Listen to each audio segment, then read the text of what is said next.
Salut tout le monde, c'est Vladimir.exe, j'espère que vous allez bien, pour ma part ça va plutôt bien.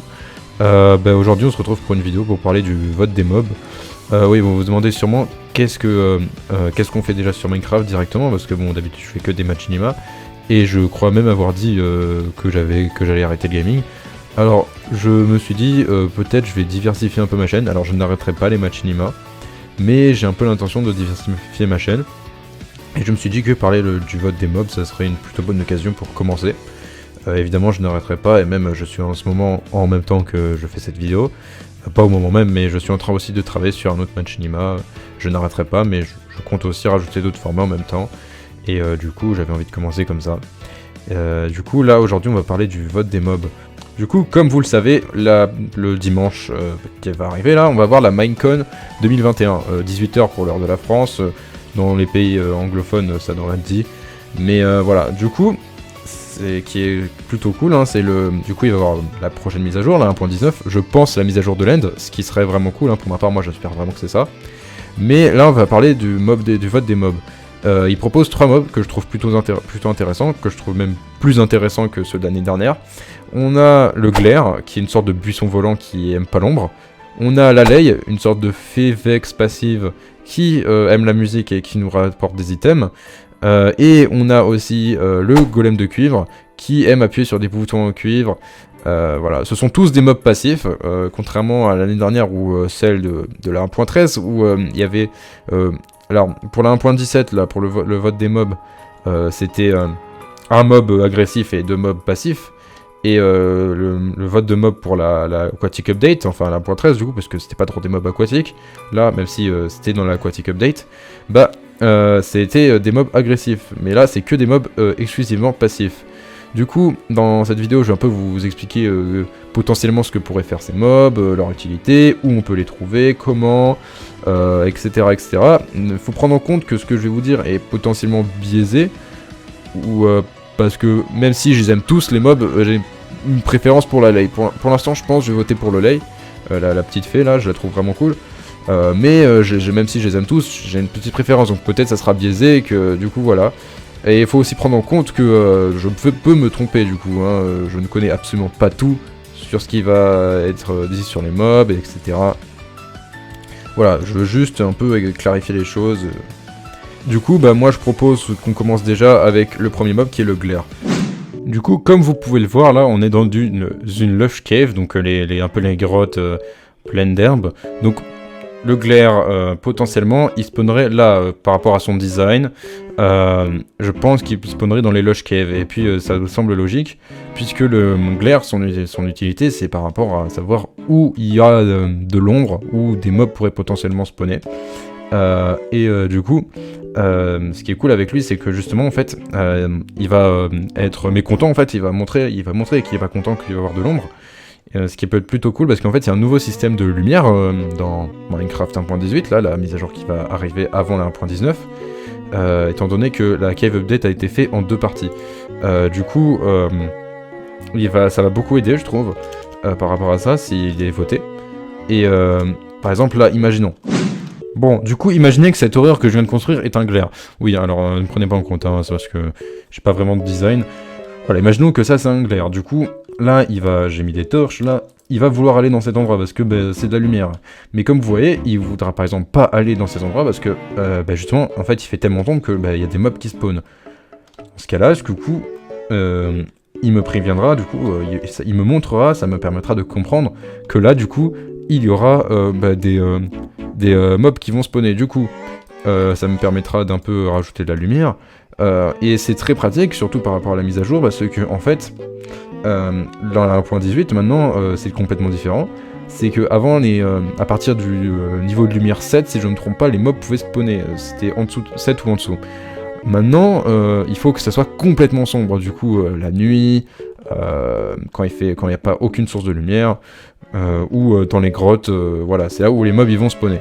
Ce qui est plutôt cool, c'est que du coup, oui, il nous permettra de comprendre si la zone est assez éclairée. Un cas de figure où ça pourrait être assez utile, c'est par exemple, j'ai une base dans un monde survie, et je veux placer des torches ou enfin une source de lumière. Et j'ai pas envie qu'il y ait de mobs qui spawnent. Si je prends un glaire avec moi, d'une façon ou d'une autre, genre avec une laisse, eh ben il me montrera que il me permettra de savoir si c'est bien éclairé. Du coup, c'est plutôt pratique. Potentiellement, il spawnerait dans les Lush Caves, c'est le seul endroit auquel je pense qu'il pourrait spawner.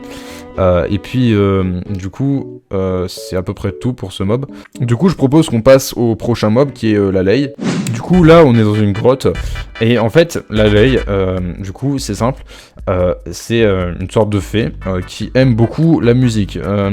Du coup, là, si je prends un autre bloc, voilà, comme ça, et que je joue de la musique, comme ça, du coup, et qu'il y a un Lei à côté de moi, il va venir avec moi, à côté de moi, et du coup, c'est plutôt cool, c'est le moyen un peu de dompter un Lei. Et en fait, là où c'est vraiment utile, c'est par exemple, imaginons que je suis en train de miner. Mon inventaire, il va être plein de conneries, Bref. Imaginons que je veux garder la diorite pour construire, après miner. Voilà, je préfère garder d'autres items sur moi, comme des diamants, de la redstone par exemple, avec moi. J'aurais juste à faire en sorte, potentiellement, genre, je joue de la musique, je donne de la diorite à la Lei, je ne récolte pas la diorite, et quand je mine et que par exemple, là il y a un filon de diorite, je le mine, et la Lei, du coup, récupérait la diorite dans son inventaire, et partons du principe qu'il me donne l'objet que quand je rejoue de la musique, je pourrais faire en sorte, du coup, de prendre la Lei avec une laisse, ou un truc dans le genre, je le ramène, puis après je rejoue de la musique, après que j'ai vidé mon inventaire, que j'ai mis mes diamants, ma redstone dans des coffres, et la Lei me donnerait la diorite que je pourrais stocker ou directement utiliser pour construire si j'ai envie. Ce qui est plutôt cool. Après, ce qui pourrait être pratique, c'est on pourrait aussi s'en servir pour ça pourrait servir pour automatiser des trucs. Alors, faut pas croire qu'il pourra récolter de nouveaux objets, c'est que des objets par terre, je pense. Enfin, sinon, ça serait trop cheaté. Non, ne vous attendez pas à donner des diamants à la Lei, puis après, il va partir les miner. Non, ça sera à vous de trouver les objets par terre et de ça. Ou, voilà, c'est des objets par terre déjà existants, il va pas en générer. Mais ça reste très pratique, mais ne vous attendez pas à dupliquer des œufs du dragon ou de la netherite, non, ça serait trop cheaté. Mais par contre, ça serait pratique pour automatiser des trucs. Je vous donne un exemple. Ok, donc comme vous pouvez le voir, là je suis dans mon moment de survie. Du coup, imaginons que je veux automatiser un truc. Par exemple, là, en ce moment, je suis en train de construire un trieur automatique. En gros, on trie les objets et de ça. Par exemple, là, je dépose des diamants dans ce baril. Et ça ira directement là, normalement. Enfin, c'est supposé retourner là. Ouais, non, ok. Et ça peut faire la même si je fais avec de l'or. Voilà, ça fait comme ça. Maintenant, supposons que avec les Lei, on puisse faire ça. On met un autre bloc à côté de là où on veut que la Lei dépose les items, et du coup il lâcherait les items dans le dropper là où on veut qu'on le lâche. Potentiellement, alors j'en doute, c'est pour ça que franchement par rapport au trieur automatique je doute fortement que ça marche, mais je donnais ça comme un exemple parce que potentiellement ça marcherait, mais en gros, si ça marche comme avec les villageois avec leur station de travail, les villageois avec leur station de travail, en fait ils en ont une assignée à eux et c'est la leur, ils vont garder la même pendant tout ce temps. Peut-être avec les Lei ça marcherait de la même façon, j'en doute car ça serait un peu compliqué, mais c'est possible. Si c'est le cas, alors on peut facilement, en donnant des name tags ou un truc dans le genre aux Lei, faire en sorte de donner les objets à tel Lei et du coup il récupérera l'objet, il le mettra dans le bon hooper, entonnoir, etc. Un autre cas de figure où là c'est quasi sûr que ça devrait marcher comme ça, ce serait dans le cas de cette ferme à or automatique. En gros, vous pouvez chercher un tutoriel comment la faire, hein, le but c'est pas ça, mais en gros je fais spawner des pigmen sur une plateforme à magma, ils tombent par terre, ils meurent, enfin ils sont censés mourir, mais en gros voilà.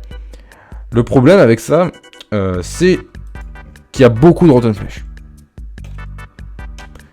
Avec de la redstone, si je suis assez bon, ce que je pourrais faire, c'est je ramène un alley dans le nether, et je fais en sorte que, au lieu de me faire chier à faire un truc à hauteur comme ça, je fais un système pour que il y ait que les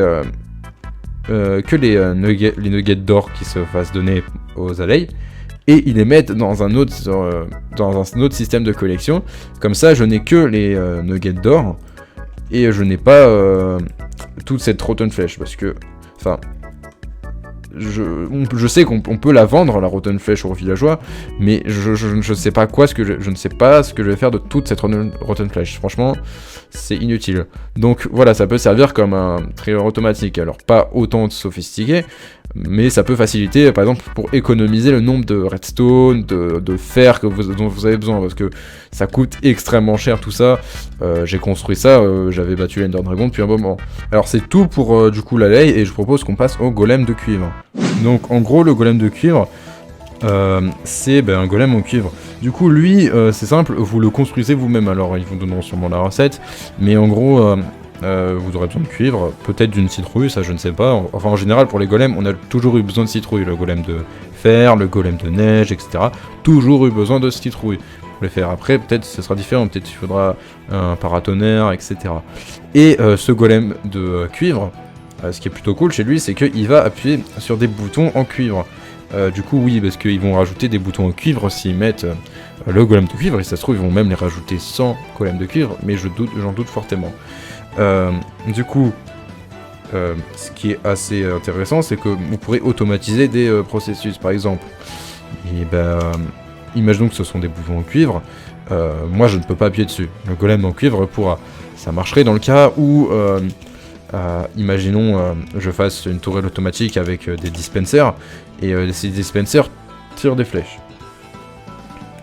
Si le golem appuie dessus, ça appuiera sur les flèches.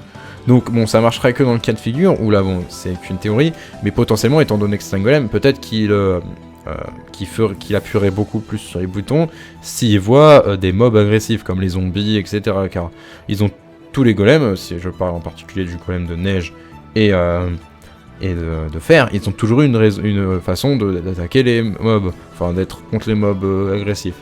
Le golem de fer, il leur poutre la gueule. Le golem de neige, il essaye, mais bon, en tout cas il essaye au moins. Mais voilà, lui peut-être qu'il appuierait sur les boutons quand il y aurait des mobs agressifs. Genre il voit un zombie et là ça marcherait, du coup il appuierait sur les tourelles, donc ça ferait une tourelle automatique. Ou sinon c'est juste de façon random. Voilà, mais ça pourrait automatiser certains trucs. Après je suis assez mauvais en redstone, donc je pourrais pas trop vous aider là-dessus. Mais voilà, ceux qui sont forts en redstone, ils pourraient trouver sûrement des idées, puis on aura plus de renseignements, peut-être qu'on comprendra comment ils marcheront, et ça nous donnerait beaucoup de possibilités aux créateurs de redstone. Du coup, si vous aimez la redstone, et une fois qu'on aura plus de renseignements, ce mob peut être très intéressant pour vous. Le seul problème de ce mob, c'est qu'au bout d'un moment, il va s'oxydiser. Bref, voilà, genre, si on regarde là, c'est comme le cuivre. Voilà, il commence à s'oxydiser. Voilà, le cuivre, il commence à s'oxydiser. Il prend une couleur plutôt stylée. Mais pour lui, c'est pas aussi stylé que ça, parce que, enfin, non, c'est pas ça le problème. Mais c'est pas aussi cool que ça pour lui, parce que s'il s'oxydise, ça devient une simple statue. Du coup, il a plus d'utilité. Donc, faut prendre ça en compte, c'est qu'il a une utilité limitée. À part si, du coup, vous pouvez le honeycomb, en fait, avec des trucs de miel. Je ne connais pas le nom en français, mais en gros, voilà, vous pouvez faire ça sur les blocs de copper pour pas qu'ils prennent de l'âge. Et ben peut-être vous pouvez faire ça sur un golem de cuivre pour optimiser sa durée de vie. Après, je pense pas qu'il périme au bout de un jour. Enfin, je pense que ça devrait prendre un peu plus de temps, voilà. Mais voilà, faut prendre ça en compte. C'est le désavantage, parce que en fait les autres mobs, ils ont pas vraiment de désavantages. Enfin, dites-moi si je me trompe. Alors, ils pourraient avoir des désavantages, genre peut-être si ça se trouve dans le cas de la lay, il pourrait peut-être être comme un vex et passer à travers le mur, ce qui serait très chiant. J'ai pas d'autres exemples, voilà, mais ils peuvent avoir des désavantages, mais on les connaît pas assez. Mais voilà, faut prendre en compte que c'est risqué. Après, pour les constructeurs, ça peut être hyper cool. Parce que avoir une statue de golem de cuivre, par exemple pour si vous faites une construction style steampunk, avoir une statue de golem de cuivre oxydisé, ça peut être vachement stylé. Ou même avoir plein de petits golems de cuivre qui se baladent dans votre base, si vous faites au style steampunk, ça peut être assez stylé. Pour les constructeurs aussi, il y a beaucoup de potentiel. Du coup, voilà. Du coup, c'est à peu près tout ce que j'avais à dire sur le vote des mobs. Donc, en gros, pour faire résumer, on a d'abord le glaire, qui va potentiellement, même normalement, spawner dans les lush caves, donc les caves un peu vertes, là, avec toutes les plantes. Potentiellement, un truc que j'avais pas pensé, mais peut-être le moyen de le dompter ou de l'attirer, ça serait avec des glowberries, les petites baies qu'il y a dans les lush caves, justement, ce qui ferait du sens, justement, complètement du sens. On a, du coup, il nous permettrait de comprendre s'il y a de la lumière ou pas. Pour l'instant, c'est tout ce qu'on sait sur lui, mais c'est plutôt cool. Après, on a Lolei, mon préféré. Voilà, chacun son opinion. Mais lui, il récolte les items, avec des notes blocs. On joue de la musique, il récolte des items qu'on veut. Donc ça, c'est plutôt cool. Et on a le golem de cuivre qui pourrait être utile pour appuyer sur des boutons en cuivre pour automatiser des trucs. Voilà. Du coup, voilà, c'est tout ce que j'avais à dire. Prenez en compte que je n'essaye d'imposer rien du tout. Moi, je préfère la lay pour mon cas, mais si vous préférez le golem en cuivre, vous préférez le golem en cuivre. Puis même si, franchement, contrairement au vote de l'année dernière, où le Glow Squid a gagné à cause de quelqu'un qui a répété son nom 1 milliard de fois, je ne parle de personne, mais voilà. Là, franchement, même si c'est le golem de cuivre ou le glaire qui gagne, franchement, ça m'irait très bien aussi. C'est des mobs très cool. Et du coup, voilà. Et même, de toute façon, je peux pas vraiment affecter votre opinion. Moi, je suis juste là pour informer et un peu expliquer. Et ça se trouve, faut prendre en compte que c'est potentiellement faux ce que je dis, comme j'ai dit au début. Mais voilà. Du coup, j'espère que ça vous a plu cette vidéo. Si vous voulez que je continue de diversifier un peu mes vidéos, donc pas que j'arrête les machinima, mais que je fasse en même temps d'autres trucs, n'hésitez pas à le dire. Hein. Franchement, moi, ça me plaît. Hein. J'ai même potentiellement certaines idées. Hein. Et sur ce, c'est tout pour moi. Ciao.